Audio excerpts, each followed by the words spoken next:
Hello प्यारे बच्चों, कैसे हैं? मैं हूं राजेश खन्ना और आप लोगों के लिए लेके आया हूं एसएससी का सेट वाला क्लास। देखिए कितनी धमाकेदार होने वाली है एसएससी की क्लास। एकदम मैं आपको वादा किया कि आप लोगों की क्वेश्चन जो आती है उसको उड़ा देना है। आप लोग थोड़ा सा सहयोग कीजिए मुझे और देखिए कि कैसे एसएससी का क्वेश्चन सारा क्वेश्चन उड़ जाता है। नाम से ये स्पष्ट है, उड़ी एकेडमी सारे क्वेश्चन को उड़ा देंगे। काफी बेहतरीन मन लगने वाला है।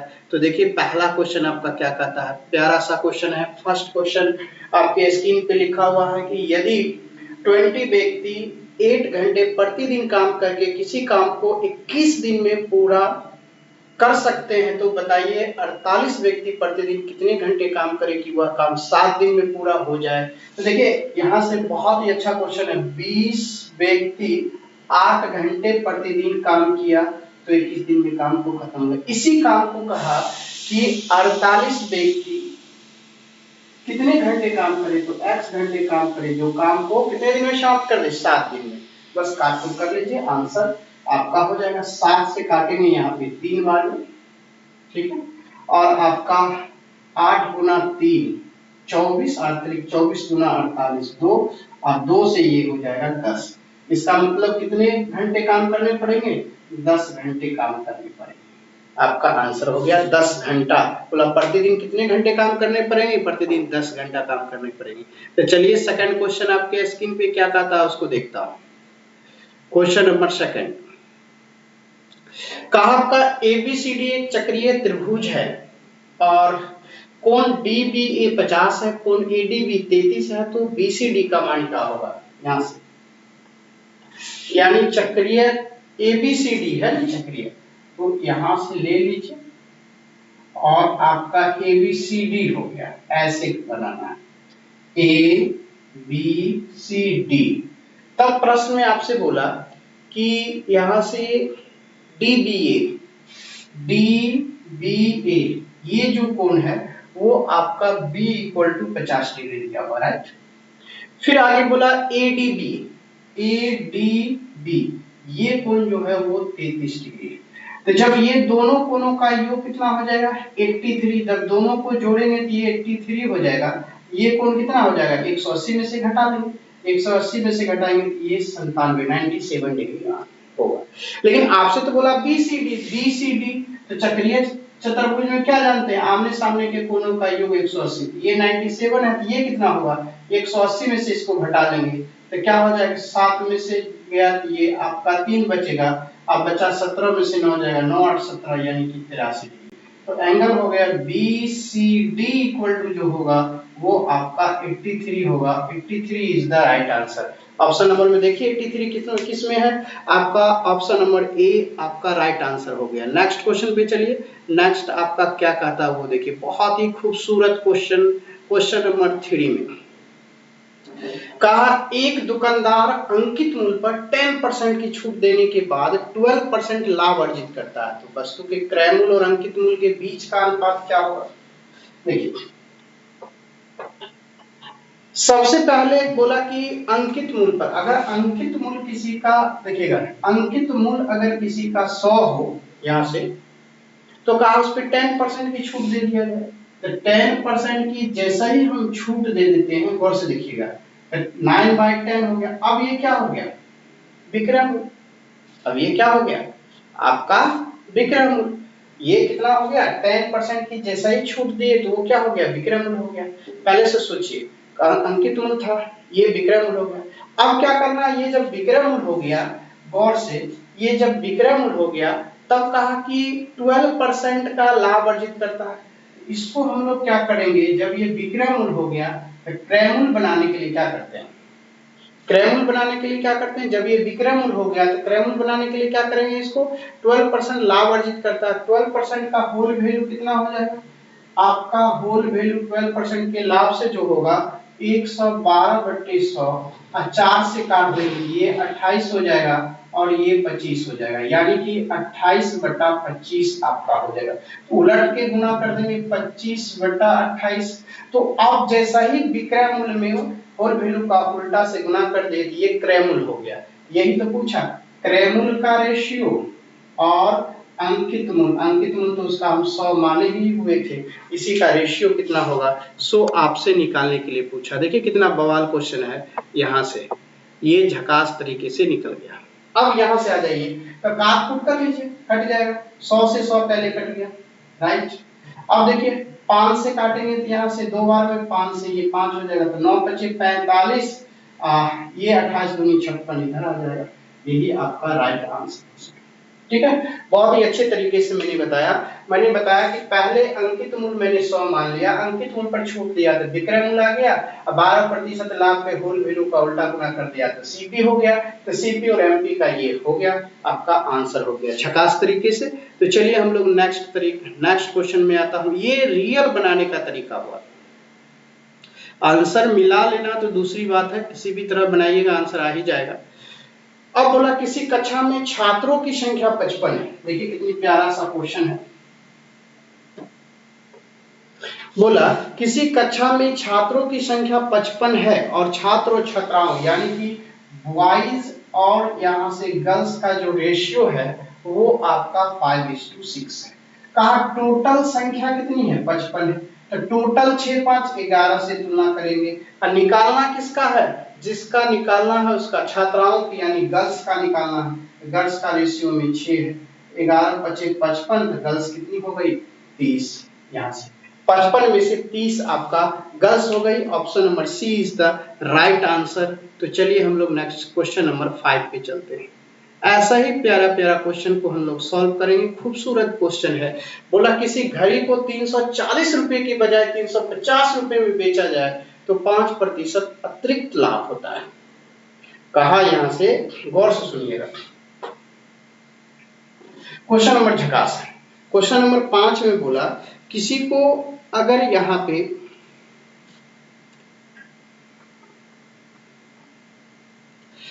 कहा आपका कि 240 के बजाय 305 रुपए में बेचा जाए ना तो 5 का अतिरिक्त लाभ होता है। तो 340 रुपए के बजाय 350 में, यानी कि पहले जितनी 340 में लाभ होती तो उससे 350 में बेचा जाए, उससे ज्यादा 5% का लाभ हो रहा है। ठीक है, तो इसका मतलब ये हो रहा है कि यहाँ पे जब करेंगे हम लोग कैसे, तो उसको हम लोग देख लेते हैं। बहुत ही झकास खूबसूरत आंसर आ जाएगा नेक्स्ट में। कहा यहां से अगर 340 में, देखिएगा 340 में बेचे, अगर आपका 100% प्रॉफिट होता है तो 350 में बेचेंगे तो 5 अतिरिक्त लाभ होगा, ये भी प्रॉफिट है तो 105 का प्रॉफिट हो जाएगा।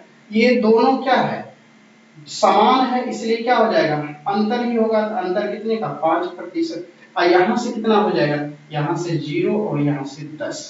ठीक है, तो आपका क्वेश्चन क्या करना है, आपको बोला यहाँ से 5% बराबर 10, तो इसीलिए अगर 100% बराबर करेंगे तो क्या हो जाएगा 100%, ये 100% कितना गुना इसको करेंगे 20 पंचे 100 हो गया, इसको भी 20 से गुना कर देंगे यहाँ से तो कितना हो जाएगा 20 से गुना कर देंगे तो ये कितना हो जाएगा 20 टाइम के 200, राइट।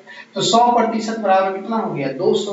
तो जब आपका 5% बराबर 10 प्रॉफिट से, अब प्रॉफिट के केस में जो 100% होता है वही तो आपका क्या हो जाता है विक्रय मूल्य हो जाता है। तो इस तरह से आपका कितना आंसर हो गया 5 का सी यानी कि 200 आपका निकल गया घड़ी का क्रय मूल्य। अब नेक्स्ट पे आ जाइए।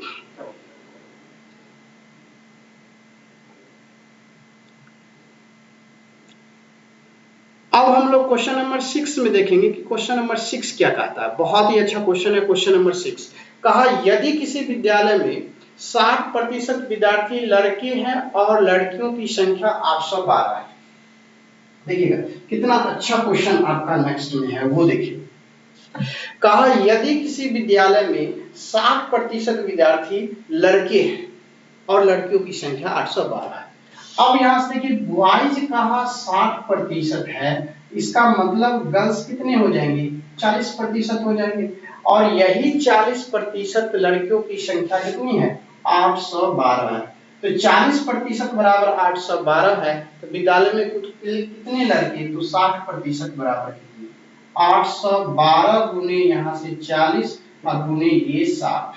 20 से काटेंगे 2 बार में, 20 से 3 बार में, 2 से इसको काट दीजिए 406, तो ये 4 या 12, 6 गुना 3 18, यानी 1218 जो है वो आपका छात्र हो जाएंगे। कुल कितने लड़के हो जाएंगे? तो 1218। ऑप्शन नंबर 6 का B is the right answer. अब हम लोग यहाँ से चले आएंगे कितने पे? छठा के बाद सातवां पे। देखिए सातवां क्या कहता है, बहुत ही अच्छा क्वेश्चन है। 7 को देखिए, बहुत ही प्यारा सा क्वेश्चन।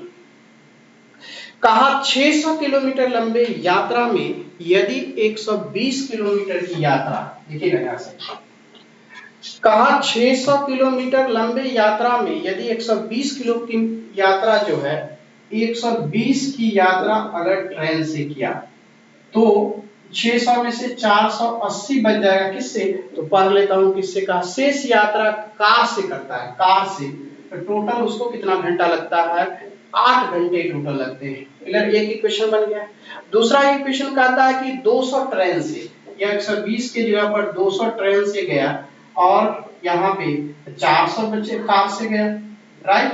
तो कहा पहले से 20 मिनट का समय अधिक लगता है। 20 मिनट अधिक करने का मतलब ये हुआ कि 8 और 20 या 60, यानी 1/3 घंटा अधिक, यानी कि 24 और 1 25, 25/3 हो जाएगा। ये इक्वेशन हो गया। अब अपना मन से अगर मैं यहाँ पर मान लेता हूँ 60 और इसको मान लेता हूँ 80, तो 60 गुना 120 और 80 छका 480, 8 छक 48, तो ये 6 2 8 सेटिस्फाइड हो गया। यहाँ भी सेटिस्फाइड होना चाहिए, ये और ये 80, ठीक है। तो ये काटूंगा, 0 0 कट जाएगा, यहाँ से 10/3 आ जाएगा, ये 5 बार में कट जाएगा, तो 5 दिया 15 और 10 25/3। यानी हमने जो ये कार की स्पीड और ट्रेन की जो स्पीड, ट्रेन की स्पीड 60, कार की स्पीड 80 जो अपना मन से माना, वो समीकरण को सेटिस्फाइड कर गया। इसका मतलब ये सही है। तो ट्रेन और कार की चाल, ट्रेन और कार की चाल, ट्रेन का माने है 60 और इसका 80, 20 से काटेंगे 3 और 20 चौका 80 इज द राइट आंसर, ठीक है। और इस तरीके से आंसर होगा। अब हम लोग क्वेश्चन नंबर चलेंगे नेक्स्ट की ओर। नेक्स्ट क्या कहता है? 8 देखिए, बहुत ही खूबसूरत है 8 भी आपके लिए, और सारा मैंने ट्रिक आपको बता चुका हूं कि क्या आपका लाजवाब सब है। देखिए क्वेश्चन नंबर 8 देखिए, 8 में बोला a + 1/a, यहां से a + 1/a = 1 दिया हुआ है, और तब जाके आपसे प्रश्न ने पूछा यहां से a² - a + 1 that is a² + a + 1। अब एक बार सोच लीजिए कि अंश और हर हो गया, अंश में a से डिवाइड कर दीजिए, ये कट के a से इसमें करेंगे 1 और ये 1/a हो जाएगा। यहां से 1 से डिवाइड करेंगे a, ये 1 और ये 1/a हो गया। a + 1/a की जगह पर कितना वैल्यू? यहाँ से 1, ये यहाँ से 1, तो 1 में से 1 गया, यहाँ से क्या होगा? 0, और 0 ये 1 1 मिलके ये 2, तो 0/anything = 0। इसका राइट आंसर कितना होगा? 0। 8 का सी नंबर आंसर। देखिए कितनी झकास तरीका से, कुछ नहीं किया और आराम से बन गया। तो अगला खूबसूरत क्वेश्चन 9 देखिए क्या कहता है। क्वेश्चन नंबर 9 देखेंगे हम लोग, बहुत ही झकास। का m + n = 1 हो तो m³ + n³ + 3mn का मान किसके बराबर होगा? देखिए इसको भी सॉल्व करते हैं। कहा यहां से m + n = 1, ये दिया हुआ है, राइट। और तब आपका यहां से बोला m³ + n³ प्लस 3mn = क्या होगा? ये है ना, m³ + n³ 3mn क्या होगा? बहुत ही अच्छा क्वेश्चन। यदि मैं m की जगह पर 0 और n = 1 ले लूं, तब तो सेटिस्फाइड हो गया इक्वेशन। m = 0 तो ये 0 हो जाएगा, ये आपका 1 और ये 0, दैट इज आंसर क्या हो जाएगा? 1 आपका आंसर हो जाएगा। देखिए हिट एंड ट्रायल मेथड से बना सकते हैं इस तरीके से। 9 का option number B is the right answer. m का 0, n का 1 रखेंगे और आंसर निकालेंगे। क्वेश्चन नंबर 10 की ओर आ जाइए। 10 भी खूबसूरत है। क्वेश्चन नंबर 10 क्या कहता है उसको देखिए। दो असंयुक्त वृत्तों में अधिकतम संख्या में कितने उभयनिष्ठ यानी कॉमन टेंजेंट लाइन की संख्या आपसे पूछा कितना? बोला दो असंयुक्त, कहने का मतलब क्या है? दोनों अलग अलग है, स्पर्श नहीं कर रहे हैं, दोनों इस तरह से हैं, ठीक है। स्पर्श कर रहे हैं तो देखिए एक टेंजेंट लाइन ऐसे बनेगी, दूसरा टेंजेंट लाइन ऐसे बनेगी, राइट, तीसरा टेंजेंट लाइन जो है ऐसे बनेगी, और एक चौथा टेंजेंट लाइन जो है वो ऐसे बनेगी। तो कितनी संख्या हो गई टेंजेंट लाइन की? 4। जिस ऑप्शन में 4 होगा वो टिक लगा लीजिए 4। तो इस तरीके से 4 टेंजेंट लाइन बना। अगला क्वेश्चन देखिए, खूबसूरत सा क्वेश्चन। नेक्स्ट क्या कहता है उसको देखें। Question number 11। क्वेश्चन नंबर 11 देखिए, क्वेश्चन नंबर 11 बोला, पहले तो एक ड्रॉ कर लीजिए, उसके बाद मजा आ जाएगा बनाने में। देखिएगा ये मैंने यहां से ड्रॉ कर लिया ऐसा, राइट, और ये आपका ए डी और ई हो गया, राइट, ए डी ई और बी सी यहां से, और सॉरी ये बी होगा और ये सी होगा और डी ई ऐसे हो गया। फिगर देख के मैंने फिगर ड्रॉ कर लिया। अब आप पढ़ता हूं, कहा डीई जो है ये पैरेलल है किसके? बीसी के। डी जो है वो पैरेलल है बीसी के, तो बना लिया ये दोनों पैरेलल है। अब कहा डी इक्वल टू 3, ये भी सही मान लिया। फिर कहा बीसी इक्वल टू 6, ये भी सही कर लिया। अब कहा एडीई का क्षेत्रफल 15, यानी कि ये ऊपर वाले का क्षेत्रफल 15 हो गया। तो आपसे पूछा एबीसी पूरे का क्षेत्रफल कितना होगा। तो अब जरा गौर से देखिए, जब ये त्रिभुज पैरेलल है, ये त्रिभुज और ये त्रिभुज समरूप हो जाएगी एबीसी, तो इस तरह से एरिया ऑफ त्रिभुज ए डी ई, यह ए हुआ डीई, अब बटे एरिया ऑफ ट्रायंगल एबीसी का क्षेत्रफल क्या होगा। तो ये दोनों समरूप त्रिभुज है एडी और एबीसी, इसका संगत भुजा क्या हो जाएगी? एक डीई हो जाएगी, अब बटे इसकी संगत बीसी हो जाएगी के वर्गों के स्क्वायर के बराबर। तो डीई का मान 3 रखेंगे, 3 का स्क्वायर 9, और बीसी का मान 6 का स्क्वायर 36, इसका कितना हो गया? 1/4 हो गया, जिसमें आपका एडीई जो है वो 15 एरिया दिया हुआ है। तो 1 बराबर जब 15 दिया हुआ है तो पूरे एबीसी बराबर कितना हो जाएगा? 15 चौका 60, यही 60 एबीसी त्रिभुज का क्षेत्रफल जो होगा 60 सेंटीमीटर स्क्वायर, जिस ऑप्शन में होगा टिक लगा लेंगे। और इस तरीके से खूबसूरत आंसर बनता है। थोड़ा सा मैं इसको इधर कर दूं तो दिखाए क्लियर, 1/4 इस तरीके से आपका हो गया। तो यहां से खूबसूरत दिखाई दिया, 9/36 1/4 आ गया। तो 1 का वैल्यू यहां से 15 हो गया, तो एबीसी बराबर क्या? 1 बराबर 15, तो 4 बराबर कितना होगा? 15 चौका 60, एबीसी का एरिया 60 सेंटीमीटर हो गया। चलिए नेक्स्ट क्वेश्चन की ओर चलते हैं। क्वेश्चन नंबर नेक्स्ट कहां है भाई? नेक्स्ट आ गया आपका 12। देखिए कितना अच्छा है, इसका भी एकदम खूबसूरत क्वेश्चन है। क्वेश्चन नंबर नेक्स्ट 12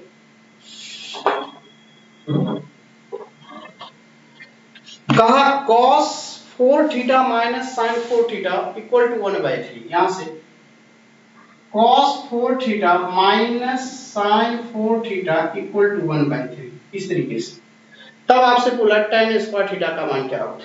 तो इसको तो हम लोग लिख सकते हैं cos square theta plus sin square theta, और यहां से cos square theta minus sin square theta equal to 1/3। ये तो आपका 1 होता है बचपन से, ये 1 हो गया। और इसको हम लोग क्या लिख सकते हैं? देखिए इसको हम लोग लिख सकते हैं इस cos स्क्वायर की जगह पर 1 माइनस 2 sin स्क्वायर थीटा। तो क्या हो जाएगा? 1 रहेगा और 2 से 2 मिलके कितना हो? ये सीधा minus sin square theta, minus minus मिलके 2 sin स्क्वायर थीटा बराबर 1/2। तो क्या आ जाएगा? 2 sin स्क्वायर थीटा बराबर 1, और ये इधर आके 1/2, दैट इज 1/2, राइट। अब sin स्क्वायर थीटा बराबर क्या होगा? 1/4। इसका मतलब क्या हो गया? थीटा बराबर 30 डिग्री। क्योंकि 30 डिग्री में ही आपका क्या होता है? 1/2 होता है। तब आपका मान किसका निकालना है? tan स्क्वायर थीटा का। तो tan स्क्वायर थीटा कितना हो जाएगा? tan यहां से tan थीटा, थीटा की जगह पे 30 डिग्री, तो tan 30 होता है 1/√3 स्क्वायर टू 1/3। तो जिस ऑप्शन में 1/3 होगा टिक लगा लेंगे। 1/3 is the right answer. Option number 12 का, यहां से ऑप्शन नंबर 12 का बी आंसर हो जाएगा। तो देखिए आपका झकास आंसर हो गया। और इस तरीके से आप आंसर में टिक लगा सकते हैं। कुछ नहीं है, आपका जैसा ही 30 होगा, 30 का वैल्यू थीटा का मान 30 है, 30 बराबर पुट करेंगे tan स्क्वायर थीटा बोला तो √3 का स्क्वायर 1/3 आंसर हो जाएगा। चलिए नेक्स्ट में चलता हूं। नेक्स्ट क्या कहता है देखेंगे, क्वेश्चन नंबर 13 बहुत ही झकास है। 13 भी देखिए, कहा कि यदि कोई पूर्ण वर्ग जो 6 से विभाजित ना हो, ठीक है, पूर्ण वर्ग हो और 6 से विभाजित ना हो तो उसे 6 से विभक्त कर दिया जाए तो शेषफल क्या होगा। तो पूर्ण वर्ग पहले होता क्या है, 4 पूर्ण वर्ग है, 6 से विभाजित नहीं है। 4 के बाद 3 किया 9, 6 से विभाजित नहीं है। 5 का स्क्वायर 25 विभाजित नहीं है। उसके बाद 6 का स्क्वायर 36 तो विभाजित 7 7 49 नहीं है। और इस तरह से डॉट डॉट बहुत सारा आएगा। अब जैसा ही इसको 6 से डिवाइड करेंगे, गौर से सुनिएगा, जैसा ही इसको 6 से डिवाइड करेंगे तो ये तो कटेगा ही नहीं, तो 2 यहाँ से शेष आ जाएगा, राइट। अब जब 6 से डिवाइड करेंगे तो एक बार में लगेगा 3 शेष आ जाएगा। 6 से डिवाइड करें 6 चौका 24, 1 शेष आ जाएगा, ठीक है। अब यहाँ से चले आइए, ये कितना हो जाएगा, 6 से डिवाइड करेंगे तो इसका 6 6 8 6 48, 1 आ जाएगा। कहने का मतलब कि रिमेनिंग जो आपको बचेगा ये आपका कितना बच जाएगा यहाँ से। बहुत ही अच्छा क्वेश्चन ये आपका 49 के बाद अगर मैं करूं 8 8 8 से 64 अगर कर लेता हूं, अगर मान लिया 64, तब 6 से करूंगा 10, तो ये अगला 4 आ जाएगा। बहुत सारा इसी तरह रिपीटेशन हो गया। क्या क्या आएगा, 1 का आएगा, 3 का आएगा, 4 का आएगा। और ये 2 वाला तो छोटा है, अगर छोटा से बात नहीं करूं सीधे स्क्वायर छोड़ के तो 1 3 4 आपका शेषफल आएगा। 1 3 4 जब भी 6 से आप विभक्त करेंगे तो शेषफल जो होगा 1 3 4 आएगा। Option number C is the right answer.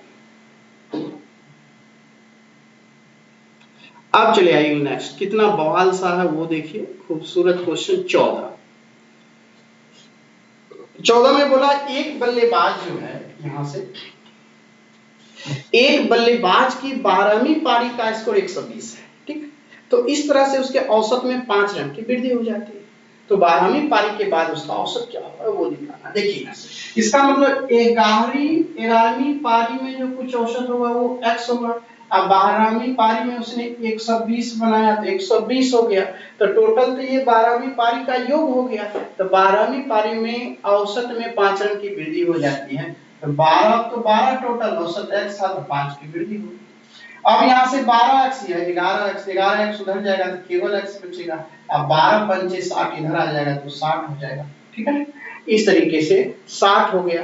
अब देखिए यहाँ पे कहा 12वीं पारी के बाद, तो 12वीं पारी के बाद जो एवरेज होगा आफ्टर 12th इनिंग क्या हो जाएगा, 6 + 5 = 65 आंसर। अगर पहले वाला एवरेज पूछता तो 60, 12वीं पारी के बाद यानी 5 वृद्धि तो 5 जोड़ के आंसर दे दिए 65। इन्हें की 60 भी आंसर है, टिक लगा लेंगे।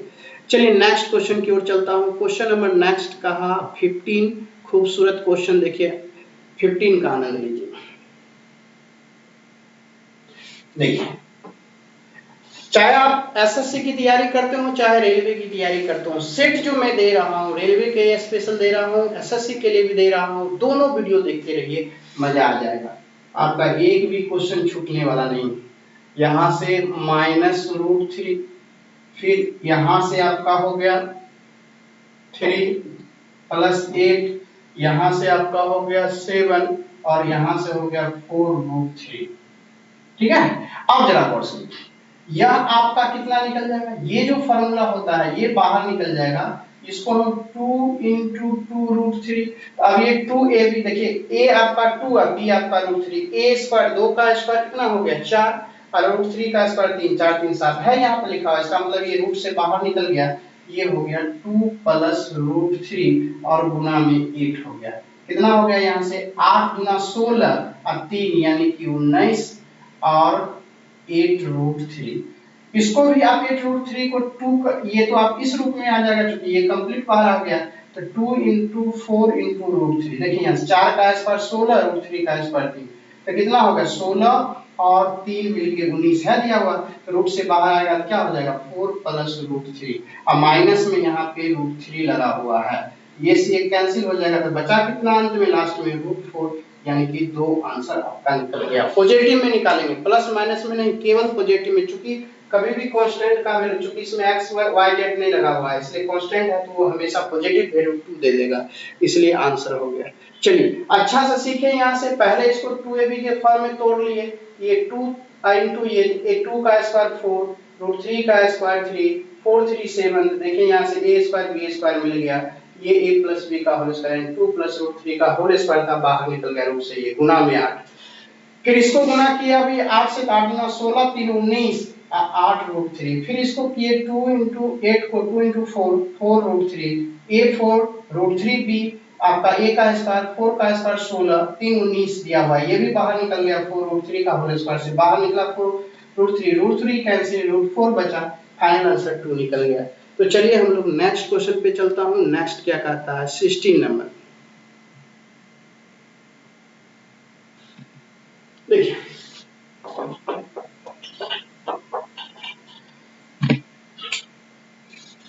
लेकिन पहले तो फॉर्मूला जान लीजिए, अगर कहीं पे x square plus 1/x² equal to अगर b दिया हुआ है, तो ये x plus 1/x equal to होता है b प्लस 2। अगर ये से ये निकल गया, अगर इसी से अगर माइनस वाला टर्म आप निकालते हैं, ये हो जाता है b माइनस 2।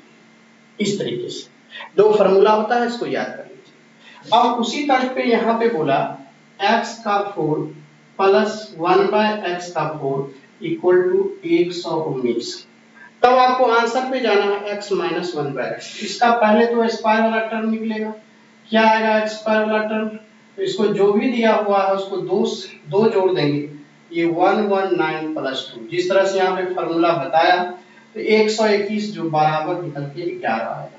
अब इससे माइनस वाला में भी आपको बताया कि जब माइनस में जाना हो तो जो भी है उसमें से 2 घटा लीजिए, तो ये 9 हो गया, 9 का क्या हो जाएगा 3, तो x minus 1/x equal to 3। Option number D is the right answer 16 का।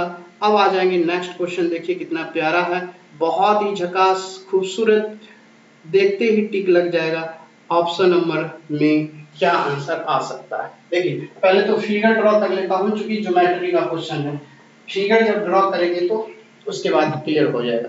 बोला यदि किसी त्रिभुज एबीसी की भुजा बीसी को बिंदु डी तक बढ़ा दिया गया, बीसी को डी तक बढ़ाया, ये डी है, यहां से आपका, यहां से सी है और यहां से बी है, और ये आपका, कहा कि एबीसी को डी तक बढ़ा दिया, कहा एसीडी बराबर आपका 112 डिग्री है, राइट। अब कहा यहां से बी बराबर, बी जो है 3/4 है, बी जो है ए का, अगर यहां से ये जो है, ये अगर x हो जाएगा तो ये कितना हो जाएगा 3x/4 b हो जाएगा, a अगर x हो जाए तो b कितना हो जाएगा दिया हुआ। तो हम लोग क्या जानते हैं, किसी भी त्रिभुज में एक भुजा के बढ़ाने से जो बहिष्कोण बनता है सुदूर अंतः कोणों के योग के बराबर होता है। इसका मतलब ये हो गया 3x/4 और प्लस ये x बराबर 112, तो 4 एकम 4, 4x और 4 3 7x, यानी 7x/4 इक्वल टू 2। 7 से ये कट गया 16 टाइम्स में, तो x बराबर कितना होगा 64 डिग्री आंसर हो, राइट। तो इस तरह से आंसर निकाल देते हैं 64 डिग्री, ठीक है। जो ऑप्शन में चूंकि बी पूछा है, तो बी पूछा है तो बी क्या इन x है, तो बी के लिए दूसरा मान हो जाएगा, बी के लिए होगा 3/4, x का मान 64, ये 16 चौका 64, 16, यानी बी जो हो जाएगा वो 48 डिग्री, बी कितना हो जाएगा 48 डिग्री हो जाएगा। तो बी का answer 48, option number B is the right answer. Next में आ जाइए 18 क्या कहता है उसको देखिए, खूबसूरत आंसर 18 क्वेश्चन है खूबसूरत। कहा त्रिभुज एबीसी एक समकोण त्रिभुज है, उसके परिवृत्त की त्रिज्या 3 सेंटीमीटर और विपरीत शिरोबिंदु से कर्ण की और खींचे गए शीर्ष लंब की लंबाई 2 सेंटीमीटर, तो त्रिभुज का क्षेत्रफल क्या है, ये आपसे पूछा। बहुत ही अच्छा क्वेश्चन। चलिए फिगर जैसा ही मैं खींचूंगा आपका आंसर आ जाएगा, बहुत ही झकास। आपको लग रहा होगा कि सर मेहनत कंटिन्यू कर रहे हैं एकदम क्लास की तरह, ऑफलाइन की तरह। जरूर सब्सक्राइब लाइक कमेंट जरूर करना ना भूलेंगे, अपने दोस्तों के भी शेयर कर दीजिए, बोलिए कि इस तरह का एकदम दमदार क्लास चल रहा है। अब आ जाइए त्रिभुज एबीसी। पहले तो एक सर्कल ड्रॉ कर लेते हैं क्योंकि परिवृत्त की त्रिज्या की बात की, ठीक है। एक समकोण त्रिभुज कहा बनाने के लिए इसका मतलब है उसका जो कर्ण होगा वो आपका वृत्त का क्या हो जाएगा, व्यास हो जाएगी, ठीक है। यहाँ से 90 डिग्री बना समकोण त्रिभुज।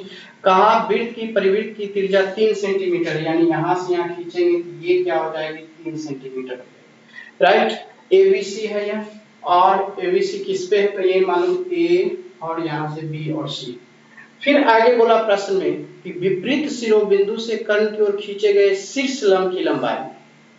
कहा यहाँ से आपका परिवृत्त की त्रिज्याएं जो होती है विपरीत सिरों से, राइट, यही लाइन समझना है। विपरीत शिरोबिंदु से कर्ण की ओर खींचे जा सकने वाले खींचे गए शीर्ष लंब की लंबाई वो आपका यहां से 3 है। तो आपसे बोला त्रिभुज का क्षेत्रफल जो है वो क्या होगा, तो इसको इस रूप में बना लीजिए, ऐसे हटा करके। अगर मैं यहां से ऐसे खींच दूं इस तरह से, देखिए पहला नंबर की ये एक त्रिभुज हो गया ऐसे करके, ठीक है, और ये आपका समकोण त्रिभुज हुआ यहां से, ठीक है। अब कहा यहाँ से कि विपरीत शिरोबिंदु से कर्ण की ओर खींचे गए शीर्ष बिंदु, यहाँ इससे इस पे लंब खींच देता हूँ, इस पे लंब खींच देता हूँ तो ये आपका क्या हो जाएगा 2, ये वाली पार्ट। तो त्रिभुज का क्षेत्रफल क्या होगा ये पूछा, तो त्रिभुज का क्षेत्रफल होगा यानी कि इससे एक सर्कल पास करता है इस तरह से ना, और रेडियस आपका दिया हुआ है, ये रेडियस 3 है, तो पूरे का पूरे, क्योंकि इससे पहले वाला ही फिगर वो ज्यादा दमदार था, ये फिगर में मजा नहीं आया, क्योंकि वो आपका जब भी कर्ण हो तो ये बन जाता है यहाँ से लेके यहाँ तक, ये पूरा रेडियस आपका 6, क्योंकि व्यास हो जाएगा, यह आपका ए होगा, यहाँ से बी होगा सी, रेडियस 3 है तो व्यास 6 हो जाएगा, और विपरीत शिरोबिंदु से कर्ण पर जब लंब खींचते हैं तो ये आपका 2 दिया हुआ है, राइट। तो इसका क्षेत्रफल कितना हो जाएगा 1/2 गुने आधार 6 गुने ऊंचाई 2, तो एरिया हो जाएगा 2 से 2 कैंसिल, यानी कि 6 सेंटीमीटर स्क्वायर। ये तो त्रिभुज का क्षेत्रफल हो जाएगा, पहले ही ठीक था, ठीक है। अब चलिए आइए नेक्स्ट। नेक्स्ट क्या कहता है उसको देखिए, क्वेश्चन नंबर नेक्स्ट कहा आपका, क्वेश्चन नंबर नेक्स्ट जो है वो 19, जो काफी मजा दे रहा है, आनंददायक क्वेश्चन है, खूबसूरत क्वेश्चन है। क्वेश्चन नंबर 19 कहा किसी मीनार की जो ऊंचाई है ना, देखिए कितना अच्छा है। कहा किसी मीनार की जो ऊंचाई है वो 50√3, बहुत ही अच्छा क्वेश्चन। ये मीनार हो गया और इसकी ऊंचाई जो है वो 50√3, ठीक है। अब कहा कि मीनार के आधार से 50 मीटर की दूरी पर, ये मीनार हुआ, मीनार के आधार से 50 मीटर की दूरी पर, ये मीटर दूरी हो गया, उन्नयन कोण क्या होगा, इस तरह से बनाएंगे, उन्नयन कोण आपका पूछा, ये थीटा क्या होगा, तो कुछ नहीं करना है, इसी का √3 गुना है ना, जिस तरफ √3 गुना उस तरफ 30 होता है, और ये जिस तरफ 1 होता है वो 60 डिग्री होता है, उन्नयन कोण कितना हो जाएगा 60 डिग्री हो जाएगा। इस तरीके से आंसर याद कर लीजिए, हो गया ऑप्शन नंबर सी, 19 का सी आपका आंसर हो गया। अब नेक्स्ट क्वेश्चन पे चलिए, नेक्स्ट क्वेश्चन क्या कहता है, ये भी खूबसूरत क्वेश्चन है, देखिए 20 में आ जाइए।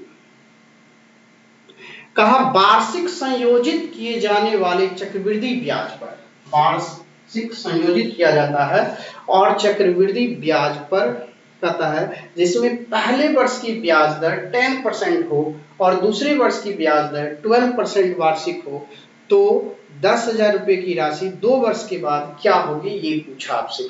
सबसे पहले तो आपका 10,000 रुपया है वो राइट डाउन करना चाहिए, राइट। पहले वर्ष का रेट जो है वो 10% है और दूसरे वर्ष का जो है वो 12% है। तो लीनियर मेथड कहता है कि पहले वर्ष में इस पे 10% डबल जीरो खत्म, 1,000 रुपया ब्याज हो जाएगा। लेकिन जब दूसरे वर्ष की बात करें तो दूसरे वर्ष में क्या होगा कि पहले वर्ष के ब्याज पर भी लगेगा और मूलधन पर तो 12% लगेगा, तो 12 लगेगा तो डबल जीरो खत्म, तो ये 1,200 रुपया मूलधन ओरिजिनल पे, अब ब्याज पे 12% करेंगे तो 120 रुपया, यही तो आपका टोटल CI हो जाएगा, जोड़ेंगे ये 2,200 2300 2320 रुपया जो है वो 2 वर्ष का आपका 2320 रुपया 2 वर्ष का ब्याज हो जाएगा। लेकिन वो 2 वर्ष के बाद क्या होगी, इसका मतलब मिस ने पूछा ये ब्याज और ये मूलधन को जोड़ देंगे 12320 रुपया आपका आंसर हो जाएगा। इस तरह से राइट आंसर निकल गया। तो देखिए कितनी झकास आंसर आ गया 20, और आशा करता हूं कि बहुत ही बेहतरीन आपको अच्छा लग रहा होगा। अब नेक्स्ट क्वेश्चन की ओर आ जाए। ये क्वेश्चन तो देखते ही टिक लगा देना है, कुछ करना नहीं है। देखिए कितना खूबसूरत क्वेश्चन आ गया है। ऐसे ऐसे एसएससी में आ जाएगा तो टाइम तो ऐसा ही आपका इजी वे में कट जाएगा, पता ही नहीं चलेगा। 10 80 10 10 प्लस यहाँ से साइन स्क्वायर 70 और प्लस यहाँ से साइन स्क्वायर 20 डिग्री, राइट। तब आपसे प्रश्न पूछा का मान क्या होगा, तो मैं आपको फॉर्मूला दे चुका हूं कि tan A into tan B ये दोनों मल्टीप्लाइड में हो तो दोनों के एंगल्स का जो सम होगा वो क्या होगा 90 डिग्री। तो वैल्यू इसका क्या होगा 1, यस और नो। फिर एक फॉर्मूला है कि साइन स्क्वायर A और प्लस साइन स्क्वायर B ये आपका दोनों के एंगल्स का सम 90 हो तो इसका भी वैल्यू 1। यही दोनों कंसेप्ट अगर आपको पहले से मालूम है, जैसा ही दोनों को देखा ओ 80 10 है मारो इसका 1, फिर देखिए वो 2 साइन स्क्वायर में है तो इसका tan इसका यहाँ से क्या हो गया सर, यहाँ से 70 है, ये 70 हो गया, 70 प्लस 20 वो दोनों का एंगल का योग 90 फटाक से 1। इस तरह से आपका 2 आंसर हो गया। जिस ऑप्शन में 2 हो यानी 2 फार्मूला आपका ये लिखा है, इसी दोनों कांसेप्ट पे सवाल है। देखिए क्विक कितना आंसर लगता है और इस तरीके से आपका आंसर आ गया।